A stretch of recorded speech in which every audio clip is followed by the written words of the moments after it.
Hello. Today I will be focusing on Hercules from ancient Greece. Hercules, or Heracles, during ancient Greece was depicted as the best of men. Though born a mortal, he has superhuman strength which allowed him to accomplish many feats, the best of known being the 12 labors.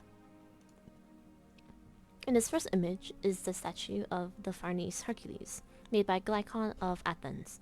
The original survived for over 1500 years, but was unfortunately melted down by the Crusaders in 1205, during the sack of Constantinople. This copy was made for the baths of Caracalla in Rome, dedicated in 216 AD, where it was later recovered in 1546 AD. Now, currently in the Museo Archaeological Nacional in Naples. For some background, his first labor was to kill a lion who was terrorizing the area around Nemea in the Peloponnesos. No weapon was able to kill said lion. In the end, Hercules strangled the lion and used its own claws to remove the creature's hide from its body. He then uses the creature's skin for his own armor/cape, which you can see underneath his left arm, along with his club that he usually uses as his weapon. Behind his back are the apples from his 11th labor. His 11th labor was to fetch golden apples from the garden of the Hesperides.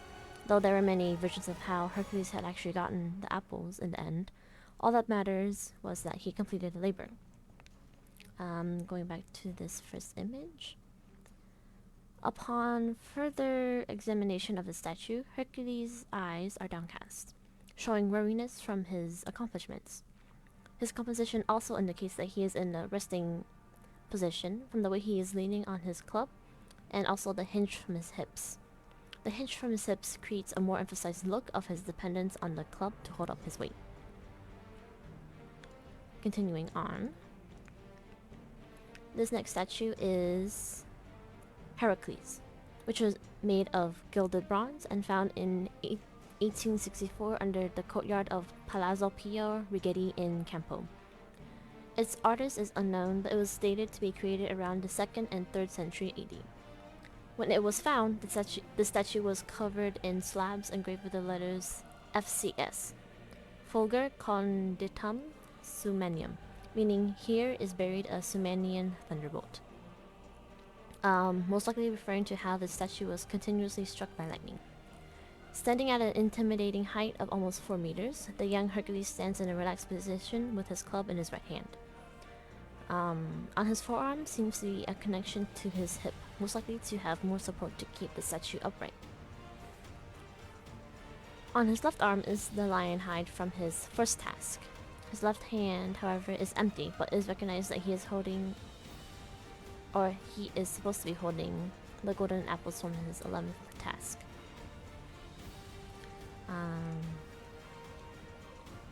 And due to the fact that this was made out of bronze, just like the Statue of Liberty, it was found to have a significant amount of copper oxide on the surface, meaning whenever bronze comes into contact with oxygen, it becomes copper oxide.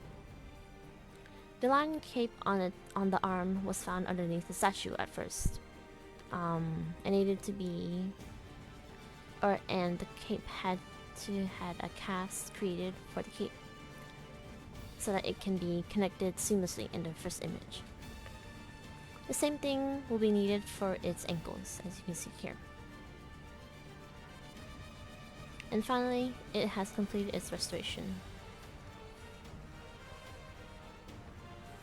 In both statues, you can see a characteristic that is likely to question the ideals of Greek body types. Yes, I'm talking about their phallus, or their penis, if you will. Historian Paul Crystal was also intrigued by this low detail that he found out that the small penis was actually a consonant with Greek ideals of male beauty. It was a badge of the highest culture and paragon of civilization. Patricia Simons also explained that popular perceptions tend to equate Hercules with hero, and to think it in terms of brawny action and ideal masculinity.